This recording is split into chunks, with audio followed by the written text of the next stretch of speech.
Hey folks, Eric is the whatever guy because it's whatever with me. And do you folks want to know what occurs if marijuana shifts to Schedule 3? You guys stick around and I'll talk to you guys about that. As you guys know me, my name is Eric. I am the whatever guy and I use shoot videos a couple days a week, basically keeping you guys updated in the world of Delta 8, Delta 9, Delta 10, hemp cannabis, just what's going on around. And today, man, we're going to sit here and talk about a subject that has been floating around on the internet probably for like the last month and a half, ever since the HHS came out and gave a recommendation to the DEA about moving marijuana to Schedule 3. For those of you who don't know, I'm a proponent for just declassification all the way around. That's been my argument from day one. And the majority of the people that are in the marijuana industry are looking for declassification. But there are a lot of people out there that are touting this new move to Schedule 3 for marijuana. And they don't understand, I don't think, the pitfalls that are coming to this. So we're going to flip over to two articles. One is over at, I think, Leafly. We're going to take a look at exactly what the move to Schedule 3 will entail, what exactly the definition of Schedule 3 is. And then I'm going to show you guys an article over in Georgia where they are now selling low THC products in pharmacies. So we're going to talk about that just a little bit. And this says basically what are Schedule 3 drugs. It says if the Drug Enforcement Administration agrees with the HHS's recommendation, it would make a historic milestone for the cannabis industry in the United States. But many are left wondering what are Schedule 3 drugs and what would rescheduling cannabis as a Schedule 3 drug do? Put simply, Schedule 3 drugs are controlled substances with a moderate to low potential for physical and psychological dependence, according to the United States Drug Enforcement Agency.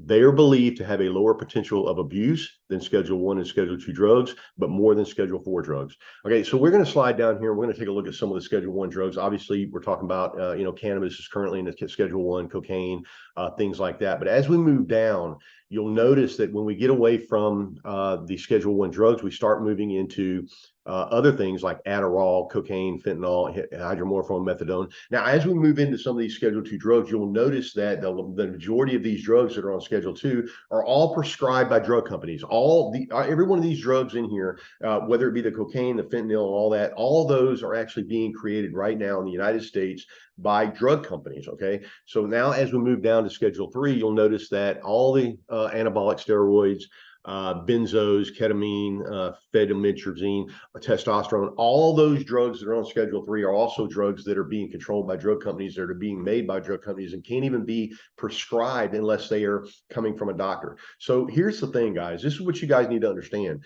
When we move to Schedule 3, what that's going to allow is another bank of people to get their fingers into this industry right here. It boils down to this. We've talked about this farm bill many times before. We've talked about the legalization of marijuana up in the Congress many times before. And I've complained many times before that there's not enough people up in our industry that are up there touting for us, because the people that are up there that are pushing the direction of this marijuana and this hemp bill are not the marijuana people and the hemp people. They are mostly the people that are operating in alcohol and tobacco. And now with this move over here to Schedule 3, what you're going to do is you're going to allow these drug companies to come in here and basically take over the marijuana industry and get it out of the hands of big cannabis all the way around, or even small cannabis, because that's basically what it's going to boil down to. We're going to flip over to another article over here at Georgia, and this is basically the beginning of it, guys. This is being sold at independent pharmacies in Georgia. But what you guys have to understand is once we move this to Schedule 3, once they make that move to Schedule 3, if they do that, then that's going to allow these pharmacy companies, or excuse me, these drug companies to go in there and start making these drugs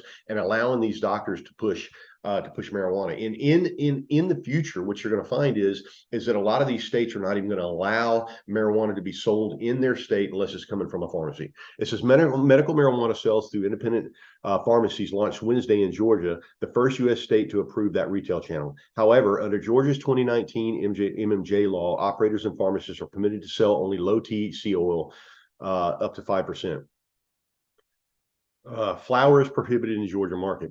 Botanical Services, one of the two operators licensed to produce MMJ products in the state, said in a Wednesday news release that its product will be the first sold through mainstream pharmacies. It's an honor to be part of the historic moment in Georgia's healthcare landscape, being the first to dispense medical cannabis at independent pharmacies in the country. Our mission at Botanical Sciences is to provide patients with long anticipated hope and relief they deserve. We firmly believe in the trust and professionalism of pharmacists provide to patients at this pivotal point in our state's adoption of medical cannabis. That's what you guys have to understand. The pharmacy industry is a very respected industry in the United States, guys. And these pharmacies over in Georgia are just independent pharmacies. But as we move into these big pharmacies like CVS, Walgreens and all, Walmart pharmacies and all those big pharmacies. Those pharmacies are not going to get their marijuana from these small operators out there. They're going to want to get their drugs from the place that they normally get their drugs from. They're not going to go to a medical, or excuse me, a marijuana producer, a marijuana grower, and have him grow them some marijuana so that they can put a label on it and put it in their thing. They're not going to do that. These big pharmacies out there like Walgreens are going to want the drug companies to be involved in this because they have all the testing, supposedly all the testing and procedures that would allow them to put a product on the shelf legally across the United States if they move to Schedule 3. So guys, this is basically a big operation here that's going on. And for those of us that are in the industry, if we're not paying attention to this, we're going to allow these drug companies with big money to come in here and basically do and here's the other thing too. Here's the other thing too. If you look at the landscape, we're the only country in the world that allows these pharmacy companies to give us advertisements on the TV. In these marijuana companies at the moment are not allowed to even advertise their marijuana. So as we move forward and we move this to Schedule 3, when these drug companies come in here, they're going to be allowed to go in there and make an ad and show ads for marijuana drug products on TV, as opposed to all of these other marijuana sellers in the United States are not going to be able to do that. This is Botanical Sciences, based in Pooler, Georgia, earlier this month announced a partnership with 130 independent pharmacies throughout the state. Meanwhile, Florida headquartered Trulieve Cannabis Corp., the other company licensed in Georgia to manufacture low THC-O, will also start selling its products at pharmacies in the state, the company announced Tuesday.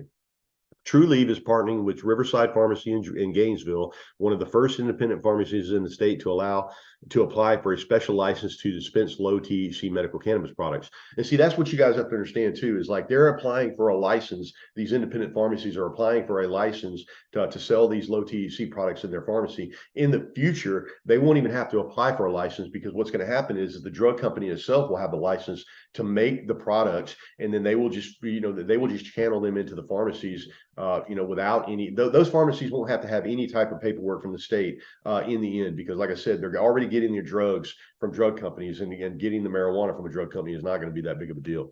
Inspectors with the Georgia Drug and Narcotics Agency on Tuesday plan to evaluate Riverside's inventory management operations, security protocols, and other processes, according to Trulieve. The company did not immediately respond to an MJ Daily inquiry on when Riverside is expected to begin dispensing MMJ products to patients. MMJ access in Georgia will remain limited to patients who suffer with a short list of serious medical conditions, and they will still need physician approval. The pharmacy channel likely will help expand products access in Georgia, considering only 7 MMJ dispensaries are open in the state. Guys, this right here is basically what's going to happen if we move over to Schedule 3. This is going to allow the pharmacy companies, these drug companies, to come in here and basically make these these drug products. And you have to argue, you would have to sit back and look at it from a Walgreens or a CVS or a Walmart point of view, that getting their marijuana from big marijuana is not going to work out near as good as them getting their marijuana from a drug company that already makes all the drugs that they are prescribing or that they are filling prescriptions for in their place of business right now. Guys, this is not a good move. This Schedule 3 is not a good move for you guys. All this is going to do is allow another set of hands to get involved in this and basically take the marijuana business away from these legacy growers and allow these drug companies to come in here with way more money than any of us have